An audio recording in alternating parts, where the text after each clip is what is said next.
अस्सलाम वालेकुम, मैं हूं शाहजेब खानजादा। हमने बार बार एक मामला उठाया, बार बार हुकूमत की तवज्जो उस तरफ दिलाई कि ये आपकी हुकूमत का बहुत बड़ा स्कैंडल बन जाएगा। वज़ीर आज़म नोटिस लें, हुकूमत नोटिस लें, और हुकूमत के लिए ये स्कैंडल बन रहा है। हम बार बार बताते रहे कि यूटिलिटी स्टोर कॉरपोरेशन महंगी चीनी खरीद रहा है, मुसलसल खरीद रहा है, शुगर कमीशन की रिपोर्ट आने के बाद भी खरीद रहा है, और इस्लामाबाद हाई कोर्ट के हुक्म के बाद भी खरीद रहा है, मगर हुकूमत कुछ नहीं कर रही।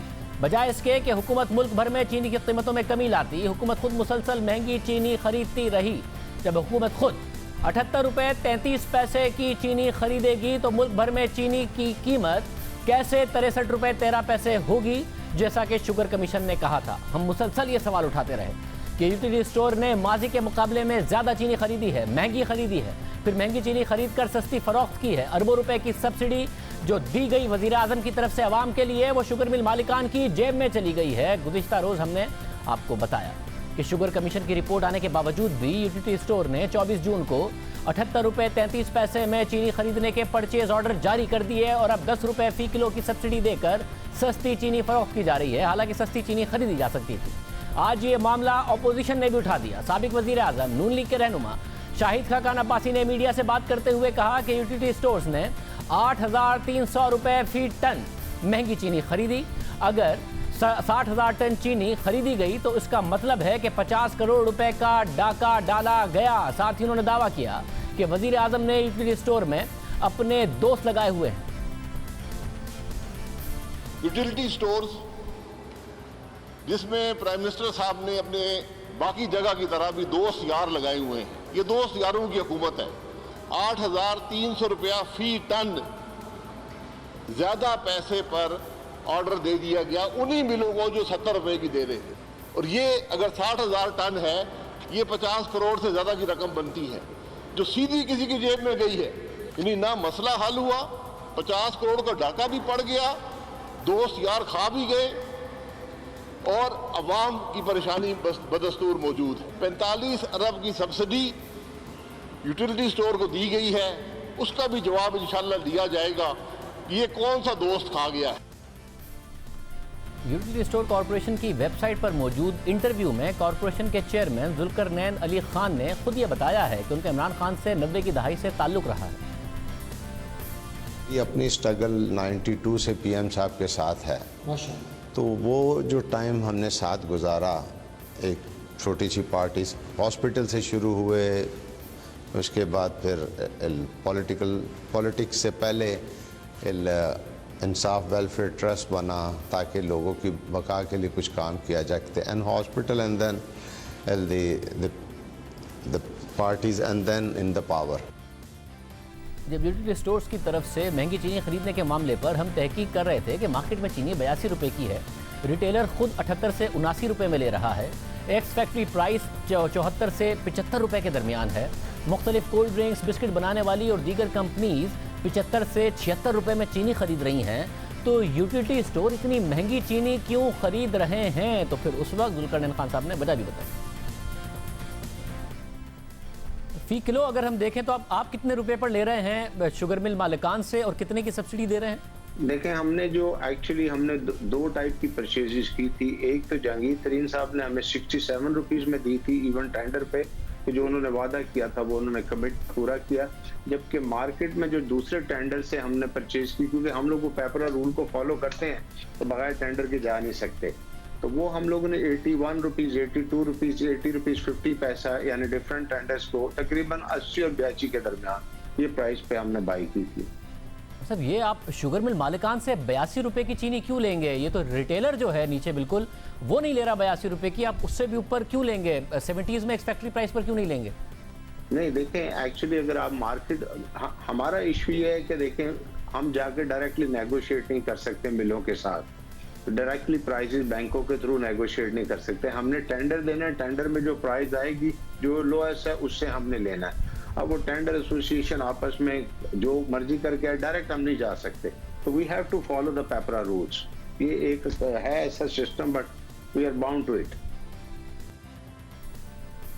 उसके बाद भी इस मामले पर मुसलसल बहुत सारे शोज करते रहे, आपके सामने मामलात रखते रहे। अब मामला यह है कि 12 जून को यूटिलिटी स्टोर कॉर्पोरेशन ने शुगर मिल एसोसिएशन को खत लिखा और कहा कि 63 रुपये में चीनी फराहम की जाए, मगर 14 जून को शुगर मिल एसोसिएशन ने जवाब दिया और कहा कि वो 70 रुपये फी किलो चीनी दे सकते हैं, मगर 25 जून तक दे सकते हैं, उसके बाद नहीं। बजाय इसके कि फौरी तौर पर टेंडर जारी किए जाते, पेपरा रूल्स मुअत्तल करके बगैर टेंडर खरीदारी की जाती, या फिर पेपरा रूल्स में थोड़ी सी तरमीम की जाती, कैबिनेट से इजाज़त ले ली जाती।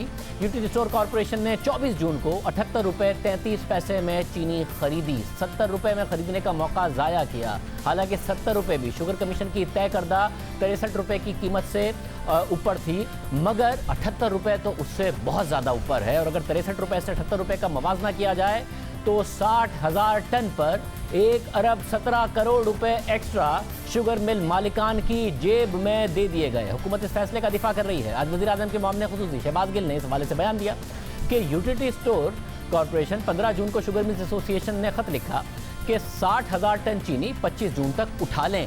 सिर्फ 10 दिन दिए गए। ये सबको पता था कि ये नामुमकिन है। यूटिलिटी स्टोर को पेपरा रूल्स के तहत टेंडर्स करना लाजमी होता है। पेपरा रूल्स के लिए कानूनी तौर पर 15 रोज तो कम से कम दरकार हैं।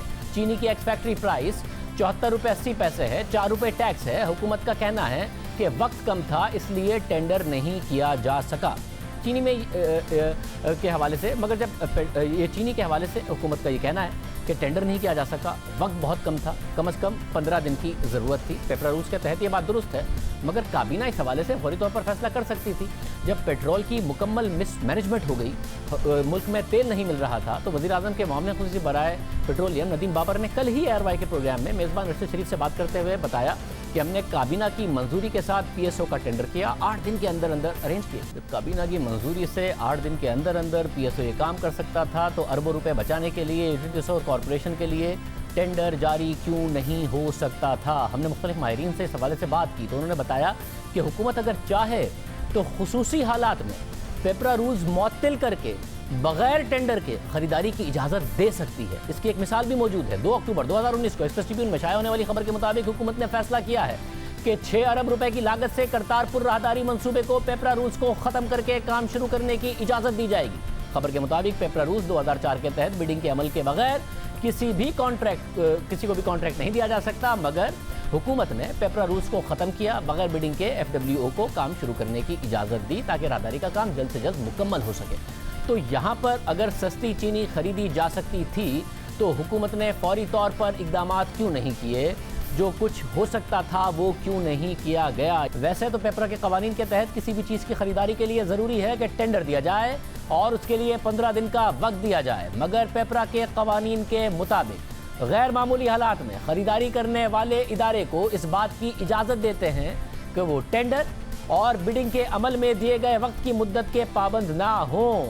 आपके सामने स्क्रीन पर हम रखते हैं। इस हवाले से पेपरा रूल्स के सेक्शन 42 की क्लॉज D3 के मुताबिक इंतहाई गैर मामूली हालात में बिडिंग के अमल में जो वक्त की मुद्दत मुतय्यन है उसकी पैरवी नहीं हो सकती। आपके सामने स्क्रीन पर है, मगर लाजमी है कि जो हालात इमरजेंसी को लागू करने का जवाज बनते हैं वो खरीदारी करने वाली कंपनी के अपने पैदा करदा ना हों। अब जाहिर है ये हालात यूटिलिटी स्टोर के अपने पैदा करदा नहीं थे, उन्हें इजाज़त थी।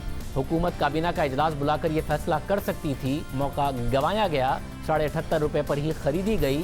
1.25 अरब रुपए का तकरीबन एक और टीका आवाम को लगाया गया। वो सब्सिडी का पैसा जो वज़ीर आज़म कहते हैं आवाम के लिए है, शुगर मिल मालिकान की जेब में डाल दिया गया। मगर हुकूमत कमीशन की रिपोर्ट का क्रेडिट लेती रही और कहती कि रही कि जी पहली दफ़ा हुआ है कि किसी ने एक कमीशन बनाया और उसकी रिपोर्ट मंजर आम पर लाया, मगर इस सब में 1.25 अरब रुपए का फ़ायदा शुगर माफिया की जेब में और डाल दिया गया। मार्केट में 85 रुपए की चीनी पहले ही है और रिपोर्ट आने के बाद 10 अरब रुपए से ज़्यादा आवाम की जेब से वो पहले ही मार्केट की कीमतों के जरिए निकाल चुके हैं। इस हवाले से यूटिलिटी स्टोर कॉर्पोरेशन का मौक़िफ़ है कि ये पहले से जारी शुदा टेंडर था, इसका परचेज ऑर्डर जारी किया गया क्योंकि चीनी उठाई नहीं गई थी और परचेज ऑर्डर जारी नहीं किया गया था। अब परचेज ऑर्डर जारी किया गया है, टेंडर पुराना है। अब सवाल ये उठता है कि क्या यूटिलिटी स्टोर कॉर्पोरेशन ये परचेज ऑर्डर मनसूख नहीं कर सकता था? साथ ही सवाल उठता है कि जब यूटिलिटी स्टोर कॉर्पोरेशन ने जहांगीर तरीन की 67 रुपए की चीनी उठाई नहीं थी तो फिर एक और महंगा टेंडर क्यों किया गया? पहले सस्ती चीनी उठा लेते, उसे बेच देते, फिर महंगा टेंडर करते। इतनी जल्दी क्या थी कि 78.5 रुपए का एक और टेंडर किया गया? ये पहली दफ़ा नहीं है, हम मुसलसल बता रहे हैं कि utility store corporation market rate पर चीनी खरीद रहा है। खुद हमें कॉरपोरेशन के चेयरमैन ने बताया कि वो 80 से 82 रुपये फी किलो चीनी खरीद रहे हैं। बाद में आकर यूटिलिटी स्टोर कॉरपोरेशन के MD उमर लोधी ने हमारे प्रोग्राम में कहा कि वो टेंडर्स के जरिए चीनी खरीदने के पाबंद है, जो कम से कम बोली आएगी वो उससे खरीदेंगे। इस हवाले से खुद शुगर कमेटी की रिपोर्ट हालांकि मिसाल दे चुकी है कि किस तरह शुगर मिल मालिकान यूटिलिटी स्टोर कॉरपोरेशन को एक ही जैसे रेट देते हैं, उससे कार्टेलाइजेशन वाजे होती है। मार्च के आखिर में शुगर इंक्वायरी कमेटी की रिपोर्ट बता चुकी है, सफ़ा नंबर 15 के मुताबिक शुगर मिल्स का कार्टेल है, और ये साबित करने के लिए यूटिलिटी स्टोर्स पर होने वाले टेंडर ही की मिसाल दी गई है, जिसमें एक के अलावा तमाम शुगर मिल्स ने एक ही बिड की, यानी 72 रुपये फी किलो, बजाय इसके कि सबकी बिड में फ़र्क होता। क्योंकि कमेटी की रिपोर्ट कहती है कि हर शुगर मिल की फी किलो लागत में फ़र्क होता है, मगर जब ये यूटिलिटी स्टोर कॉरपोरेशन को बिड करते हैं तो मिलीभगत करते हैं, एक ही जैसी बिडिंग करते हैं। और ये बात हमने जब उमर लोधी साहब के सामने रखी, MD यूटिलिटी स्टोर के सामने, तो उन्होंने क्या जवाब दिया, जरा देखिए। 79 रुपये 50 पैसे आप कह रहे हैं, और ये मार्च का जो टेंडर था जिसको जहांगीर तरीन साहब ने ट्वीट किया कि 20,000 मेट्रिक टन का टेंडर था जो 79 रुपये 50 पैसे में आप लोगों ने किया था। अब उसमें मसला ये है कि अगर मार्च टेंडर की कीमत भी देखें तो अगेन जो शुगर कमीशन की रिपोर्ट है वो बता रही है कि फरवरी में और मार्च में भी वही प्राइसेस रही थी कि एक्स फैक्ट्री प्राइस थी, एक्स मिल प्राइस थी 71 रुपये 56 पैसे और मार्केट प्राइस थी 79 रुपये 86 पैसे। यानी आपने रिटेल मार्केट प्राइस पर ये आप जो बता रहे हैं कि आपने 79 रुपये 50 पैसे का मैक्सिमम मार्च में उठाया है, जो कि शुगर कमीशन की रिपोर्ट से भी फरवरी के नंबर्स पता चल रहे हैं, आपने मार्केट प्राइस पर या रिटेल प्राइस पर, ना कि एक्स मिल प्राइस पर। अगर मैं चाहूँ भी मैं नहीं उठा सकता। हमारा प्रोसेस है पेपरा का, हमारे टेंडर में FIA के रिप्रेजेंटेटिव बैठते हैं, हमारी टेंडर कमेटी है, और इट्स जो मार्केट की प्राइस चल रही होती है उसमें कोई उसको रद्दो बदल नहीं कर सकता। 7 लोग उसमें बैठते हैं, उसको देखते हैं, FIA के रिप्रेजेंटेटिव भी होते हैं। जो मार्केट की प्राइस हमें बेस्ट पॉसिबल मिलती है उससे हम लेके और हम मार्केट उसको, और ये जिस प्राइस की आप रेफरेंस कर रहे हैं, मेरे पास CPI उसका भी इंडेक्सिंग है, अगर कहते हैं तो मैं निकाल लेता हूँ। हमारी प्राइस डेफिनेटली परचेज प्राइस से कम होगी, और उस वक्त जो प्राइस वाज डेफिनेटली हायर, हमने रिटेल प्राइस पे वो स्टॉक्स नहीं ली। मगर आपने एक फैक्ट्री प्राइस पर नहीं लिए, रिटेल प्राइस उस जमाने में यही नजर आ रही थी। और मैं फिर कह रहा हूँ कि 23 मार्च को FIA की पहली रिपोर्ट आ गई, उसके बावजूद आपने और उसमें रिपोर्ट में लिखा हुआ था कि शुगर मिलर्स जब यूटिलिटी स्टोर्स को बेचते हैं तो आपस में कार्टेल बना के हायर बिड करते हैं, बाकायदा तौर पर उसमें लिखा हुआ था। उसके बावजूद आपने अप्रैल में भी, आप खुद बता रहे हैं, 78,000 टन ली, और वो महंगे दामों ली, मार्केट रेट पर ही ली, ना कि एक्स फैक्ट्री प्राइस पर ली, एक्स फैक्ट्री प्राइस से ऊपर ही ली। इस पे तो ऑफ कोर्स जो इंक्वायरी रिपोर्ट है वो सबके सामने है, वो इंक्वायरी रिपोर्ट की फाइंडिंग्स है। मैं जहाँ तक कमेंट कर सकूँगा, मैं कमेंट कर सकूँगा क्या हमने प्रोसेस फॉलो किया। और फिर उसके बाद 78 रुपये 33 पैसे फ़ी किलो चीनी खरीद ली गई। हालांकि पेपरा रूल्स में इस बात की गुंजाइश मौजूद है कि अगर इमरजेंसी हालात हों तो फिर फौरी तौर पर 15 दिन की लिमिट फॉलो किए बगैर ये काम हो सकता है। पेपरा के साबिक डायरेक्टर एजाज खोकर हमारे साथ मौजूद हैं। बहुत शुक्रिया एजाज खोकर साहब। क्या इस बात की गुंजाइश है कि मामला खड़ा हो ऐसा कि शुगर मिल मालिकान कह रहे हैं 10 से 11 दिन का टाइम है, उसका अल्टरनेट ऑप्शन ये है कि आपको 78 रुपये 33 पैसे पर ही चीनी मिलेगी, तो बस खरीद ली जाती, ये मुमकिन था?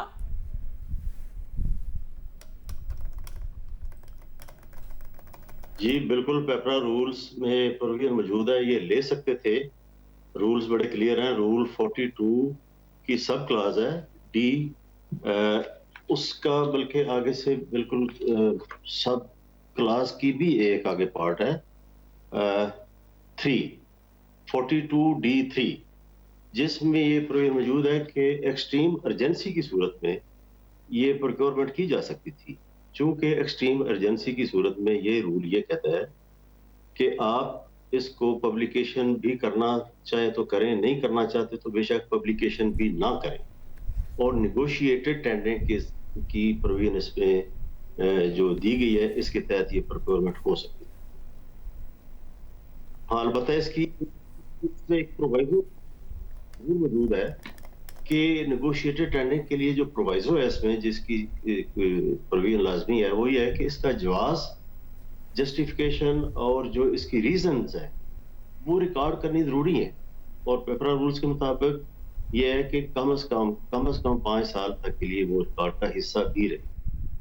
तो साथ ही बताइएगा कि अब जो पुराना टेंडर था जिसका परचेज ऑर्डर इशू नहीं हुआ और चीनी नहीं उठाई थी, उसकी पासदारी लाजमी थी या उसको कैंसिल करके मजबूर किया जा सकता था? हुकूमत का काम तो ज़ाहिर यूटिलिटी स्टोर का तो नहीं था कि जी आप सस्ती चीनी बेचें यूटिलिटी स्टोर को, क्योंकि शुगर कमीशन की रिपोर्ट कहती है कि या फिर जो पुराना टेंडर था जिसकी चीनी नहीं उठाई, परचेज ऑर्डर नहीं जारी हुआ, उसकी पासदारी लाजमी थी?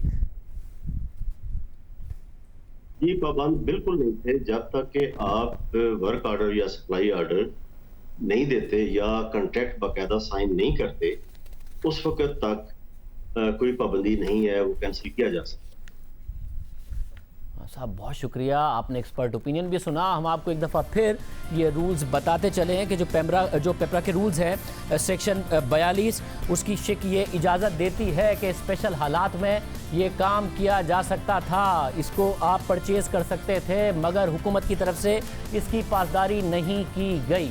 प्रोग्राम में हम आगे बढ़ते हैं और इस सारे के सारे मामले के अलावा एक अहम मामला है, उस पर बात करते हैं। 6 महीने पहले रोज़नामा द न्यूज़ के सहाफ़ी फ़खर दुरानी ने वफाकी वज़ीर फैसल वाउडा की दोहरी शरीयत से मुताल्लिक एक रिपोर्ट शाया की, जिसमें दावा किया गया कि फैसल वाउडा कागजाते नामजदगी जमा कराते वक्त अमरीकी शहरी थे। उन्होंने ये बात इलेक्शन कमीशन से छुपाई और बाद में जाकर वो अमरीकी शहरियत से दस्तबरदार हुए और फिर ये मामला इलेक्शन कमीशन चला गया। इसके अलावा भी फ़खर दुरानी ने फैसल वाउडा की बेनामी जायदादों और बैरून मुल्क असासों पर मुतादिद स्टोरीज़ की। गुज़िश्ता दिनों फ़खर दुरानी ने ट्विटर पर अपनी राय का इजहार किया कि इलेक्शन कमीशन इस मामले को दबा कर बैठ गया है। इस पर फैसल वाउडा ने रद्दअमल देते हुए सहाफ़ी फ़खर दुरानी के खिलाफ सख्त और नाज़ेबा ज़बान इस्तेमाल की। जब दीगर सहाफ़ियों ने नैब के एकतरफा रवैयों की निशानदेही की तो उनके खिलाफ भी वफाकी वज़ीर फैसल वाउडा नामुनासिब अल्फाज इस्तेमाल करते हुए नजर आए। आखिर मामला क्या है? हमने फैसल वाउडा को दावत दी कि वो प्रोग्राम में शरीक हों, अपना मौक़िफ़ बयान करें, उन्होंने कोई जवाब नहीं दिया। इस वक्त हमारे साथ फ़खर दुरानी खुद मौजूद हैं, उनसे पूछेंगे कि सारा का सारा मामला क्या है, उन्हीं से जानेंगे कि सारी की सारी सिचुएशन क्या है। आज प्रोग्राम कैपिटल टॉक में भी आमिर मीर साहब ने ये मामला उठाया। आप वज़ीर इत्तलात भी हैं, हुकूमत के तर्जुमान भी हैं, आपके कुलीग हैं फैसल वाडा साहब, उन्होंने एक सहाफ़ी हैं फ़खर दुरानी साहब, उनके साथ उनके कुछ इंतहाई सख्त नहीं बल्कि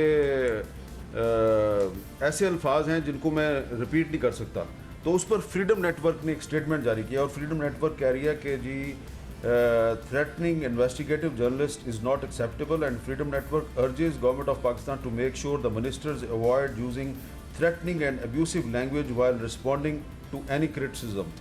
तो आपको लगता नहीं है कि अगर कोई सहाफ़ी सवाल करता है तो आप उसको जवाब दे दें, अगर आप जवाब नहीं देना चाहते तो खामोशी इख्तियार करें?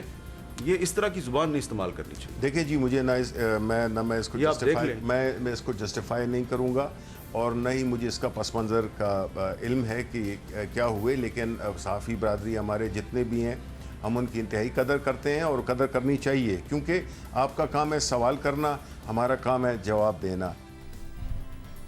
इस पूरे मामले पर हम मज़ीद बात करते हैं। फ़खर दुरानी खुद हमारे साथ मौजूद हैं। फ़खर बहुत शुक्रिया। फ़खर ज़ाहिर है आपने स्टोरीज़ की, बैक टू बैक स्टोरीज़ की, आपने सवाल उठाया, फैसल वाउडा ने आपके साथ जो ज़बान इस्तेमाल की उसकी मजम्मत भी हो रही है। क्या बैकग्राउंड है, क्या आपने ऐसी स्टोरीज़ की और उनका कितनी दफ़ा आपने मौक़िफ़ मालूम किया, उन्होंने क्या जवाब दिया जब आप स्टोरीज़ कर रहे थे बतौर सहाफ़ी? आपने अगर जिम्मेदारी पूरी की उनसे मौक़िफ़ मालूम करने की तो वो जवाब क्या दे रहे थे, क्या हुआ है? शाहजेब भाई, सबसे पहले तो मैं आपको ये बताऊं कि अब तक फैसल वाडा साहब के हवाले से 6 स्टोरीज पब्लिश हो चुकी हैं। ये हमने इन्वेस्टिगेशन स्टार्ट की थी 2018 नवंबर में। इनके हवाले से जो 6 स्टोरीज पब्लिश हुई हैं, एक तो इनकी 9 प्रॉपर्टीज़ हैं लंदन में जो इन्होंने कभी डिक्लेयर नहीं की, पाकिस्तान में इनको खुफिया रखा। इनके हवाले से हमने फैसल वाडा साहब से बारहा रब्ता किया था, इन्होंने हमें कोई जवाब नहीं दिया। दूसरी जो इनकी स्टोरी है वो इनकी ड्यूल नेशनैलिटी की है, अमेरिकन नेशनैलिटी। इन्होंने अपने हलफनामा में ये इलेक्शन कमीशन को ऑन ओथ ये कहा कि मैं सिर्फ पाकिस्तानी नेशनल हूँ, उसके अलावा मेरी कोई नेशनैलिटी नहीं है, जबकि ये हमारे पास जो डॉक्यूमेंट्री एविडेंस है उस टाइम भी ये अमरीकी शहरी थे जब ये कागजात नामजदगी जमा करा रहे थे, जब ये हलफ में ये लिख कर कह रहे थे कि मेरे पास सिर्फ पाकिस्तानी शहरियत है, उसके अलावा कोई शहरियत नहीं है। इन्होंने 11 जून को अपने कागजात नामजदगी इलेक्शन कमीशन में जमा कराए, जिसमें ऑन ओथ ये इन्होंने अपनी नेशनलिटी के हवाले से गलत दावा किया। 18 जून को इनके कागजात नामजदगी RO ने अप्रूव कर दिए।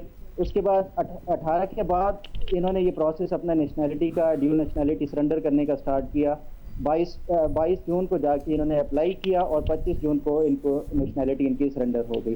तीसरी स्टोरी हमने इसकी फैसल वाडा साहब के हवाले से जो कि वो इनकी बेनामी प्रॉपर्टीज़ थी कराची में जो इन्होंने अपने एक मुलाजिम के नाम पे रखी हुई थी। 465 मिलियन रुपए की 2 प्रॉपर्टीज़ थी कराची डिफेंस में जो इन्होंने खुफिया रखी हुई थी। बाद में इनको इनके मुलाजिम पावर ऑफ अटर्नी देते हैं कि ये प्रॉपर्टीज़ इनकी हैं और वाडा साहब खुद बैंक को जाके लिख के देते हैं कि ये प्रॉपर्टीज़ मेरी थी, लिहाजा पैसे मुझे दिए जाएं। वो पैसे इन्होंने खुद वसूल किए। इस हवाले से भी हमने वाडा साहब से बारहा रब्ता किया, इन्होंने कोई जवाब नहीं दिया। चौथी जो स्टोरी थी हमारी वो इनकी एमनेस्टी स्कीम के हवाले से है। एमनेस्टी स्कीम के हवाले से आपने देखा होगा कि हुकूमत का मौजूदा हुक्मरानों का जो स्टैंड रहा है कि वो एमनेस्टी स्कीम की हमेशा मुखालफत करते रहे हैं।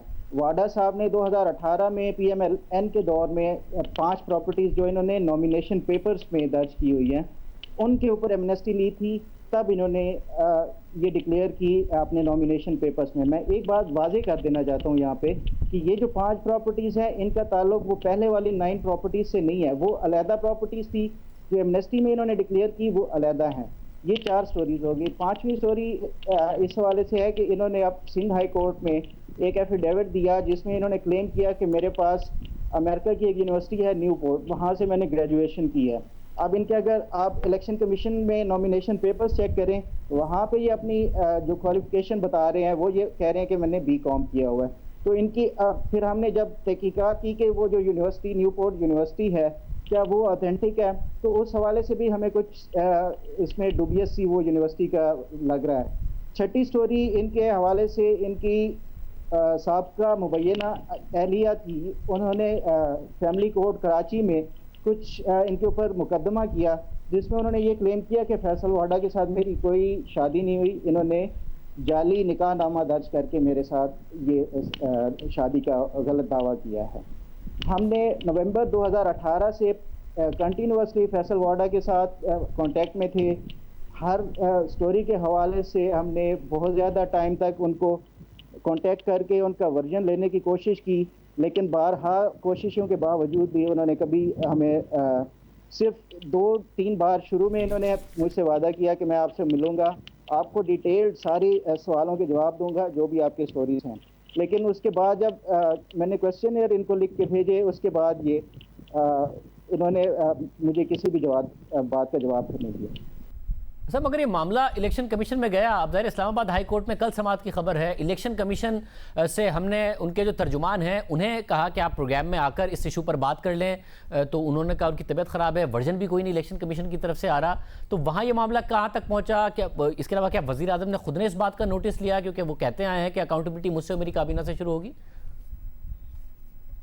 जी शाहजेब, सबसे पहले मैं आपको बताऊं 20 जनवरी 2020 को जब ये स्टोरी पब्लिश हुई उसके बाद कुछ वकला ने मुझसे रब्ता किया, इनके डॉक्यूमेंट्स जो भी रेलेवेंट थे वो मुझसे लिए और इस्लामाबाद हाई कोर्ट में पिटीशन दायर की, इनकी ड्यूल नेशनलिटी को चैलेंज किया। उसके साथ साथ ही इलेक्शन कमीशन ऑफ पाकिस्तान में भी 4-5 मुख्तलिफ लोगों ने इनकी ड्यूल नेशनलिटी को चैलेंज किया। दोनों जगहों पर साइमल्टेनियसली केस चल रहा था। इलेक्शन कमीशन में इनिशियल 4-5 जो हेयरिंग्स हुई हैं उसमें फैसल वाडा की जो लीगल टीम है वो शुरू में इस हवाले से टॉल मटोल का वो लेती रही है, काम लेती रही है। और जो इलेक्शन कमीशन के सामने प्ली थी कि हमारे पास सारे डॉक्यूमेंट्स नहीं मिले, अभी तक हमें पिटीशंस की कॉपी नहीं मिली, मतलब वो इस मामले को लटकाने के लिए जितने भी बहाने हो सकते थे उन्होंने वो किए। आखिर पे 4थी या 5वीं हेयरिंग पे जो पिटिशनर्स थे उन्होंने फिर इलेक्शन कमीशन से रिक्वेस्ट की कि सर आप हेयरिंग के दौरान अभी इधर ही इनसे डॉक्यूमेंट सारे रिसीव करा लें ताकि इनके पास फिर कोई ऐसा बहाना ना हो कि अपना ये रिप्लाई सबमिट ना कर सकें।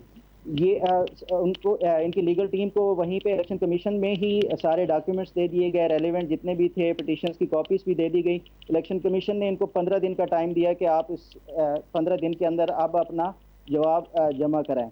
उसी दौरान ही फिर कोरोना की वजह से इलेक्शन कमीशन ने भी इनकी समाअत पोस्टपोन कर दी और 29 जनवरी को जब इस्लामाबाद हाई कोर्ट में ये केस इनकी ड्यूल नेशनलिटी के हवाले से लगा उसके बाद कोई समाअत नहीं हुई।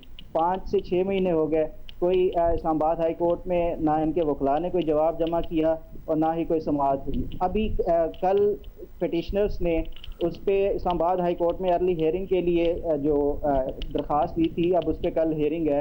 अब देखना पड़ेगा कि उस पर इस्लामाबाद हाई कोर्ट आगे क्या फैसला करता है।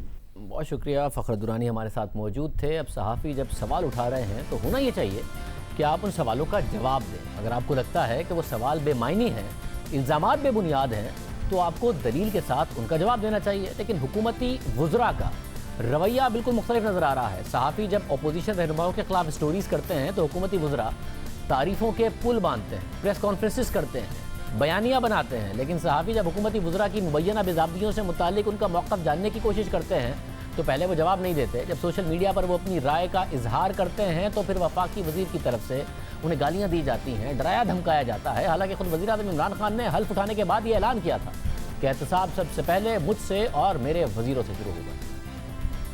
हम ऐसे मजबूत इदारे बना देंगे, हमारी जो इंस्टीट्यूशन, स्टेट इंस्टीट्यूशन है वो इतनी मजबूत होंगी कि वो रोकेंगी करप्शन, वो सबसे ज़्यादा चेक रखेंगी जो गवर्नमेंट में लोग बैठे हुए हैं। इमरान खान पे चेक रखेगी, इमरान खान के वज़ीरों पे रखेगी। अकाउंटेबिलिटी शुरू होगी मेरे से, फिर होगी मेरे वज़ीरों से, फिर हम नीचे जाएंगे। और ये हो रहा है नए पाकिस्तान में, जिसकी मिसालें आप देख रहे हैं। प्रोग्राम में आगे बढ़ते हैं। तहरीक इंसाफ की हुकूमत को 2 साल मुकम्मल होने वाले हैं। इस दौरान तहरीक इंसाफ की हुकूमत की कारकर्दगी कैसी रही, लोग हुकूमत से कितना मुतमईन हैं, तहरीक इंसाफ की हुकूमत को कितना मौका देना चाहते हैं, अवाम में सबसे ज़्यादा मकबूल कौन सी जमात है, कौन सी सियासी शख्सियत मकबूलियत में सबसे आगे है, अवाम क्या सोच रहे हैं, इन सब के बारे में institute of public opinion research के सर्वे के दिलचस्प नताइज सामने आए हैं, जो कि नून लीग और तहरीक इंसाफ और उनके कायदीन से मुतालिक अहम और हैरानकुन है। ये सर्वे 19 जून से 30 जून 2020 के दौरान किया गया। इस सर्वे में जहां मुख्तलिफ सवालात किए गए, वहीं ये भी पूछा गया कि अगर अगले हफ्ते कौमी असम्बली के इलेक्शन कराए जाएँ तो आप किस जमात को अपना वोट देंगे। जवाब में मुस्लिम लीग नवाज़ ने मकबूलियत में PTI को पीछे छोड़ दिया और 27% अफराद ने जवाब दिया कि वो मुस्लिम लीग नवाज़ को वोट देंगे, जबकि 24% ने तहरीक इंसाफ के हक़ में राय दी। 11% लोगों ने कहा कि वो पीपल्स पार्टी को वोट देंगे। सर्वे के मुताबिक 2018 के इंतखाबात के बाद ये पहली बार देखा गया है कि नून लीग मकबूलियत में तहरीक इंसाफ से आगे निकल गई है, जबकि जुलाई 2018 के सर्वे के मुताबिक 32% लोग तहरीक इंसाफ को और 24% लोग नून लीग को वोट देना चाहते थे। इस सर्वे के मुताबिक इन 2 सालों में अवाम का रुझान बदल गया है। यानी यही सर्वे था जिसने पहले बताया था कि तहरीक इंसाफ के 2018 के इंतखाबात में जीतने के इम्कानात वाज़े नज़र आते हैं, उनकी मकबूलियत ज़्यादा है। और अब यही सर्वे 2 साल बाद ये सिचुएशन बता रहा है। अहम बात यह है कि नून लीग की मकबूलियत बढ़ने में खुद नून लीग का कोई किरदार या कारनामा नज़र नहीं आता, क्योंकि पार्टी के कायद नवाज शरीफ सियासी तौर पर गैर फ़ाल हैं, इलाज के लिए मुल्क से बाहर हैं। मरीम नवाज़ तवील अरसे से खामोश हैं, मंजर से गायब हैं, गैर मुतहर्रिक हैं और सियासी सरगर्मी में उनका कोई किरदार नज़र नहीं आता। इसी तरह पार्टी के सदर शहबाज शरीफ भी खामोश हैं। इस सूरत हाल में आने वाले सर्वे से ये सवाल पैदा होता है कि नून लीग की मकबूलियत बढ़ी है या तहरीक इंसाफ की मकबूलियत में कमी आने की वजह से नून लीग की मकबूलियत बेहतर नज़र आ रही है। इसी तरह सर्वे का एक और सवाल, उसके जवाब में आने वाले नतीजे भी कुछ हैरानकुन हैं। Institute for public opinion research के सर्वे में सवाल भी किया गया कि आपके ख्याल में मौजूदा सूरत हाल में पाकिस्तान को दरपेश चैलेंजेस से कौन सी शख्सियत निकाल सकती है। सर्वे के मुताबिक जवाब में 27% लोगों ने कहा कि शहबाज शरीफ मुल्क को दरपेश मसाइल हल कर सकते हैं, जबकि 22% ने वज़ीर आज़म इमरान खान पर एतमाद का इजहार किया। अलबत्ता 10% लोग मायूस नजर आए और कहा कि मुल्की मसाइल कोई हल नहीं कर सकता। यानी सर्वे के मुताबिक बतौर जमात तहरीक इंसाफ की मकबूलियत में तो कमी आई है, साथ ही वज़ीर आज़म इमरान खान की मकबूलियत का ग्राफ भी नीचे आ गया है और उनके मुकाबले में लोगों को शहबाज शरीफ से ज़्यादा तवक्कात हैं। हालांकि नून लीग का वोटर नवाज शरीफ के नाम पर वोट देता है, उन्हें ही लीडर समझता है। इस वक्त नवाज शरीफ मंजर से भी गायब हैं, बैरून मुल्क हैं, उनकी बेटी भी खामोश हैं। खुद शहबाज शरीफ भी सियासी तौर पर मुतहर्रिक नहीं है। उनकी तो अपोजिशन पर तनकीद हो रही है कि वो किस किस्म की अपोजिशन करते हैं। इसके मुकाबले में इमरान खान मुल्क के वज़ीर आज़म हैं, मगर वो शहबाज शरीफ से पीछे नजर आ रहे हैं और मुल्की मसाइल हल करने के लिए लोग उनकी तरफ नहीं बल्कि शहबाज शरीफ की तरफ देख रहे हैं इस सर्वे के मुताबिक। मगर इस सब के बावजूद सर्वे में लोगों की अक्सरियत ने कहा कि वो चाहते हैं कि हुकूमत 5 साल मुकम्मल करे। इस हवाले से जब लोगों से पूछा गया कि मौजूदा मुल्क की सूरत हाल को मद्देनजर रखकर बताएं कि क्या इमरान खान को 5 साल मुकम्मल करने चाहिए या नई हुकूमत के क़याम के लिए इंतखाबात करवा देने चाहिए, इस सवाल के जवाब में 57% अफराद ने कहा कि वो चाहते हैं कि मौजूदा हुकूमत 5 साल की मुद्दत पूरी करे, जबकि 29% की राय में नए इलेक्शन करा देने चाहिए। इसी तरह आवाम की अक्सरियत ने कोरोना वायरस का फैलाव रोकने के लिए वज़ीर आज़म इमरान खान की पॉलिसियों की हिमायत की। सर्वे के मुताबिक 52% अफराद ने वज़ीर आज़म इमरान खान की कोरोना से निपटने के लिए की गई कोशिशों पर इत्मीनान का इजहार किया, जबकि 42% ने अदम इत्मीनान का इजहार किया, जबकि 63% अफराद ने वज़ीर आज़म इमरान खान के स्मार्ट लॉकडाउन की हिकमत अमली की हिमायत की, जबकि 21% ने वज़ीर आला सिंध मुराद अली शाह के मुकम्मल लॉकडाउन की हिकमत अमली की हिमायत की। यानी इमरान खान की बतौर लीडर और तहरीक इंसाफ की बतौर सियासी जमात मकबूलियत नीचे आने के बावजूद अब भी हुकूमत को लोग मौका देना चाहते हैं कि वो 5 साल मुकम्मल करे। यानी हुकूमत के पास चांस है, मौका है कि वो गवर्नेंस को बेहतर करके आगे बढ़ सकती है, अपनी मकबूलियत वापस हासिल कर सकती है। क्योंकि इस वक्त अगर तहरीक इंसाफ की हुकूमत को बज़ाहिर कहीं से खतरा है तो वो अपोजिशन से नहीं है, इदारों से नहीं है, किसी और से नहीं है, बल्कि अपनी कारकर्दगी से नज़र आ रहा है। इस पूरी की पूरी सिचुएशन में जाहिर है ये वही सर्वे है, आईपोल सर्वे, जिसने 2018 के इलेक्शन के लिए पेशन गोई की थी कि तहरीक इंसाफ नून लीग को शिकस्त देगी, और ये बात दुरुस्त साबित हुई थी। इस पूरी सूरत हाल में अब नून लीग क्या करेगी, सारे के सारे मामले में हमारे साथ राना सनोल्ला साहब मौजूद हैं। राना साहब बहुत शुक्रिया में शो में ज्वाइन करने के लिए। राना साहब, सर्वे जो भी बता रहा हो, आप लोगों का इसमें किरदार क्या है? मियाँ साहब मुल्क से बाहर हैं, खामोश हैं, मरियम नवाज साहिबा खामोश हैं, शहबाज शरीफ साहब जैसी अपोजिशन करते हैं, पता नहीं आपकी अपनी पार्टी भी उससे मुतमईन है या मुतमईन नहीं है। ये हुकूमत की अपनी कारकर्दगी ही है जिसकी वजह से सर्वे के नंबर्स आ रहे हैं, आप लोगों का कोई कमाल नहीं है इसमें। मैं शाहजेब इसका बिल्कुल जवाब जो है वो देना चाहूँगा, लेकिन इससे पहले मैं सिर्फ 1-2 मिनट के लिए मैं ये बात करनी चाहता हूँ कि जिस स्टोरी को आपने जो है वो इससे पहले आपने बयान किया है, एक तो मैं फ़खर दुरानी साहब जो हैं उनके प्रोफेशनलिज्म और उनकी कमिटमेंट को जो है वो अपनी तरफ से भी और अपनी जमात की तरफ से भी, बल्कि तमाम जमहूरियत पसंद लोगों की तरफ से जो शफाफियत चाहते हैं, जो चाहते हैं कि इस मुल्क में करप्शन ना हो, जो चाहते हैं कि इस मुल्क में जो है सियासत जो है वो नीट हो, क्लीन हो, उनकी तरफ से उनको मुबारकबाद भी पेश करता हूँ और उनको सलाम भी पेश करता हूँ। आप ये बताएं कि PMLN के 2 सिटिंग सेनेटर्स जो हैं उनको सिर्फ इस बुनियाद के ऊपर डी-सीट किया गया कि उनकी जो है वो उस वक्त जब उन्होंने नॉमिनेशन पेपर फाइल किए थे उस वक्त उनकी जो सिटीज़नशिप है वो अमेरिका की थी, वो अमेरिकन सिटीज़न थे।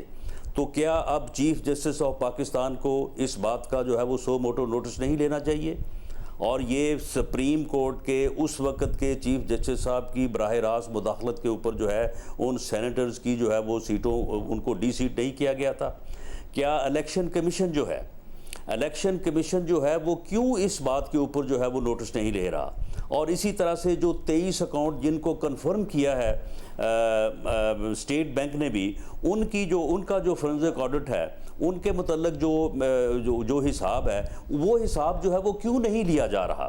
और प्राइम मिनिस्टर जो ये बातें जो है वो 14 से लेके 18 तक कंटेनर पे चढ़ के हर वक्त करते रहे हैं, तो वो आज क्यों नहीं वो इलेक्शन कमीशन से ये मुतालबा करते, सुप्रीम कोर्ट से ये मुतालबा करते और ख़ुद अपना जो उनका मिनिस्टर है उसके ज़ुम्मे जब इस किस्म के इल्ज़ामात हैं कि उसने नौकरों के नाम बेनामी प्रॉपर्टी रखी हुई थी, जिसके इल्ज़ामात जो है वो जरदारी साहब पे भी और फरियाल तालपुर के ऊपर भी और बाकी अपोजिशन के लोगों के ऊपर भी जो है वो लगाए जाते रहे हैं, आज इसका जवाब जो है वो कौन देगा? और इसी तरह से जो उनकी जो बाहर प्रॉपर्टी है, ये जो एसेट रिकवरी यूनिट है, एसेट रिकवरी यूनिट जो है ये क्या कर रहा है? ये सिर्फ अपोजिशन के लोगों के जो है वो फाइलें लेके बैठा है और वहाँ पे यानी हमें तो ये पूछा जा रहा है 20-20, 30-30 साल पुराने जो है वो बिजली और गैस के बिलों का हिसाब लिया जा रहा है और अपनी तरफ जो है ये सूरत हाल है कि इस कदर जो है वो उनके मिनिस्टर्स के मामलात जो हैं वो सामने हैं और इसका जवाब जो है वो मीर शकील उर रहमान की कैद की सूरत में है। इसका जवाब जो है वो इस सूरत में नहीं है कि जिस तरह से आपने कहा कि जी सहाफ़ी सवाल करे तो उसका जवाब दिया जाना चाहिए, उसका जवाब ये दिया गया है और अब इसका जवाब जो है वो इस ऐसी ही किसी सूरत में जो है वो दिया जाएगा। मैं समझता हूँ कि आज पूरी कौम की जो है वो आंखें खुल जानी चाहिए कि ये किस किस्म का एहतसाब इस मुल्क में हो रहा है और किस किस्म की जो है ये हुकूमत की शफाफियत है और किस तरह से हुकूमत जो है वो इस मुल्क को जो है वो यानी माफियाज के हवाले किए हुए है और किस तरह से आम आदमी जो है उसकी जो है वो ज़िंदगी अजीरन की हुई है और सिर्फ इंतकाम और तकब्बर की खातिर शाहजेब जो है वो सारा मुल्क जो है उसको जो है वो दलदल में और उसको जो है वो तबाही की तरफ जो है वो धकेला जा रहा है। इमरान खान साहब का, वज़ीर आज़म साहब का बयान आपकी नज़र से गुजरा होगा कि सिर्फ 6-7 लोग हैं, सिर्फ 6-7 लोग हैं उनके खिलाफ जो है वो केसेस हैं, अगर मैं उनको वापस कर दूं तो ये सारे मामला जो है ये दुरुस्त हो जाएंगे। ओ भाई, अगर 6-7 लोगों को जेल में बंद करने से ये मुल्क इन तमाम बहरानों से जो है छुटकारा हासिल कर सकता है, हमें नाम बता दो। मैं खुद भी अपने आप को कमिट करता हूं, बाकी लोगों से भी जो है वो रिक्वेस्ट कर लेंगे। अगर यही मामला है, इसी वजह से जो है वो पूरे मुल्क को जो है वो आपने जो है वो दाव पे लगाया हुआ है। सिर्फ 1 पॉइंट स्कोर करने के लिए, सिर्फ 1 पॉइंट स्कोर करने के लिए कि इन पायलट्स के लाइसेंस जो हैं इनके जाली होने का जुम्मा जो है ये पीपल्स पार्टी या PMLN की गवर्नमेंट के जुम्मे आ जाएगा। इन्होंने, आप देख लें कि सिविल एविएशन इंडस्ट्री का भी तबाही कर दी है और PIA को इन्होंने जो है वो दफन कर दिया है, PIA को। तो ये सूरत हाल है। राजा, जो सिस्टम की बुराइयां हैं वो अपनी जगह पर हैं, जो हुकूमत हैंडलिंग कर रही है उसके ऊपर ज़ाहिर है हम अपने प्रोग्राम से भी सवाल उठा रहे हैं, मगर इस वक्त मसला यह है जो किरदार आपका पार्लियामेंट में हो सकता है। हुकूमत के पास 160 लोग थे बजट पास कराने के लिए, अख्तर मेंगल साहब अगर आपकी तरफ आ जाते हैं 162, उसके बावजूद आप लोग कुछ नहीं कर पाए। आप लोगों के पास तो 119 वोट थे। पंजाब में आज आपके MPs जाके उस्मान बुज़दार साहब से मिल रहे हैं, तो जो कुछ भी इसे सर्वे में नजर आ रहा है उसमें आप लोगों का कमाल क्या है? आप लोगों का उसमें कोई कमाल नहीं है। आपके MPs तो आज भी उस्मान बुज़दार साहब से मिल रहे हैं, ऑपोजिशन तो आज भी अपने नंबर नहीं पूरे कर पाती है बजट में, जब 160 मेंबर्स के साथ बजट पास कराती है हुकूमत, 172 के साथ नहीं। शाहजेब, जिस किस्म का बदतरीन इंतकाम और जिस किस्म की बदतरीन प्रोसिक्यूशन जो है वो हम बर्दाश्त करने के बावजूद जो अपने कद पे खड़े हैं, मैं समझता हूं कि इसको भी तो अप्रिशिएट किया जाना चाहिए। शरीफ फैमिली के ख़िलाफ़ जिस किस्म की जो है वो इंतकामी कार्रवाइयाँ हुई हैं, जिस किस्म का जो है वो जिस तरह से उन मियाँ नवाज शरीफ से लेके हमज़ा शहबाज तक, हमज़ा शहबाज को आज भी 1 साल से वो जेल में है, मरियम नवाज़ को जो है वो एक बिल्कुल ऐसे मुकदमे में जिसका कोई जवाज़ नहीं बनता, उस केस में सुप्रीम कोर्ट का फैसला मौजूद है, उसे जो है वो जेल में डाला गया। उनका अपना यूसुफ अब्बास को जिसका सियासत से कोई तल्लुक़ नहीं, उसे जेल में डाला गया। इस किस्म की इंतकामी कार्रवाइयों के बावजूद मेरे साथ जो हुआ वो आपके इल्म में है, बाकी लोगों के साथ जो हुआ वो आपके सामने है। और हर बंदे को, यानी मोहसिन रांझा हमारे MNA या सरगोदे से, उसे सिर्फ इस बात के ऊपर कि वो TV टॉक शोज में आता है, उसको भी जो है वो नोटिस भेज के जो है वो नैब ने बुला लिया है। तो इस किस्म की जो है वो इंतकामी कार्रवाइयों के बावजूद पाकिस्तान मुस्लिम लीग नून की क़यादत जो है वो अपने कदमों पे खड़ी है और पार्टी के साथ खड़ी है। तो मैं समझता हूं कि ये बहुत बड़ी बात है और इंशाअल्लाह ताला मगर आप ये देखेंगे राना साहब कि उसमें मसला यह है कि नवाज शरीफ साहब इलाज कराने बाहर गए थे, उसके बाद उनकी पता नहीं चला, पहले रोज़ाना बताया जाता था, अब नहीं पता, उनका सर्जरी होनी थी उसका क्या हुआ, उनके प्लेटलेट्स काउंट का क्या हुआ, अगर उनकी तबीयत ठीक है तो वो वापस क्यों नहीं आ जाते, लीड क्यों नहीं करते, मरियम नवाज साहिबा ट्विटर पर एक्टिव क्यों नहीं होती। ये क्या कॉम्प्रोमाइज़ है आप लोगों का कि जी ठीक है हुकूमत जो भी है, हुकूमत अपनी कारकर्दगी की वजह से अगर पॉपुलैरिटी खो रही है, मियाँ साहब वहाँ पर आराम करें, मरियम नवाज साहिबा यहाँ पर खामोश रहें, शहबाज शरीफ साहब भी बस ऐसी अपोजिशन कर लें, ये कॉम्प्रोमाइज़ है आप लोगों का? नहीं, देखें, मियाँ शहबाज शरीफ साहब का जहाँ तक तल्लक है, अगर वो कोरोना में जो है वो पॉजिटिव ना होते तो बिल्कुल इस बजट सेशन के ऊपर जो है वो अपना भरपूर जो है वो किरदार अदा करते और अब भी वो जो है वो बिल्कुल फ्रंट से जो है वो पार्टी को जो है वो लीड करेंगे। हमज़ा शहबाज शरीफ साहब आपको मैंने बता दिया। जहाँ तक मरियम नवाज साहबा का तल्लक है, ये पार्टी फैसला करेगी, पार्टी फैसला करेगी कि उनको किस वक्त जो है वो पार्टी ने जो है वो मुतहर्रक करना है। और इंशाअल्लाह ताला जिस दिन मरियम नवाज पार्टी के लिए बाहर निकलेगी, आप ये देखेंगे कि एक तो वो वक्त है कि जब मियाँ नवाज शरीफ साहब ने पार्टी को लीड किया। ये जब मैं जेल में था तो मरियम नवाज जो है वो मेरे घर गई थी। आप शाहजेब यकीन करें कि वहाँ पे जो मोटरवे का जो अपना है इंटरचेंज, वहाँ से मेरा घर जो है वो टोटल उसकी ड्राइव जो है वो 20-25 मिनट की है। वो वहाँ से 6 बजे जो है वो निकली है, वो रात 3 बजे जो है वो मेरे घर पहुंची है। मगर साहब उस वक्त तक लोग उनकी गाड़ी पार्टी आपकी कितनी बजेगी? 6 लोग। जब वो मेरे घर पहुंची तो वहाँ पे हद्दे नजर जो है वो लोग खड़े थे। पार्टी आपकी वहाँ पे आवाम का आलम था, मगर आपकी पार्टी बचेगी कितनी? वहाँ पे लोगों को 6 MPs तो बुज़दार साहब से मिल ली है, वो कह रहे हैं और मजीद भी हमारे साथ राब्ते में हैं, वो लोग ये कह रहे हैं। तो आपकी पार्टी बचेगी कितनी? जहाँ तक इन MPs का तल्लक है तो शाहजेब, मैंने तो आज जो हमारे पार्लिमानी लीडर हैं पंजाब असम्बली में मियां हमजा शहबाज शरीफ, मैंने उनको मुबारकबाद दी है और उनकी बतौर पार्लिमानी लीडर के उनकी कारकर्दगी को जो है वो खराज तहसीन पेश किया है कि यही वो लोग हैं जो आज से 1 साल पहले भी, जिस दिन मुझे अरेस्ट किया उससे 1 दिन पहले जो है ये जो है वो उस दिन भी मिले थे, और उस दिन गालबन ये 6-7 थे। कल जो मिले हैं वो, आज जो मिले हैं वो 5 हैं। तो आप ये देख लें कि हुकूमत के तमाम तर हरबों की वजह से, तमाम तर हथकंडों की वजह से उनमें जो है ये इजाफा नहीं कर सके, बल्कि 1-2 की जो है वो कमी हुई है।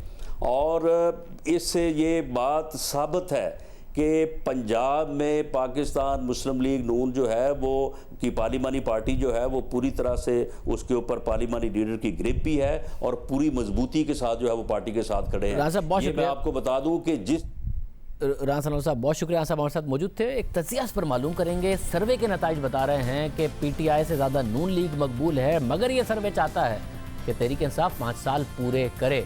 बात करेंगे एक ब्रेक के बाद।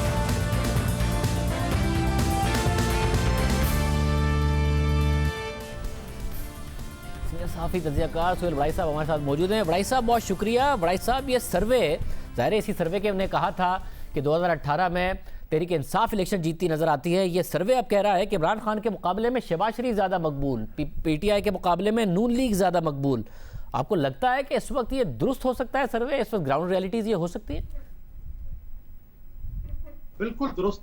तकरीबन सब लोग जिस तरह से सोच रहे थे कि भाई ये 6 महीने गवर्नमेंट के पास परफॉर्मेंस के लिए हैं, ये तकरीबन ओपिनियन जो पोल है वो भी ये कह रहा है। और दूसरा, ये पहला ऐसा पोल है, मेरा ख्याल है कि 1-2 पोल और आएंगे तो फिर जाकर एक फाइनल हम ये कह सकेंगे कि this is the true picture.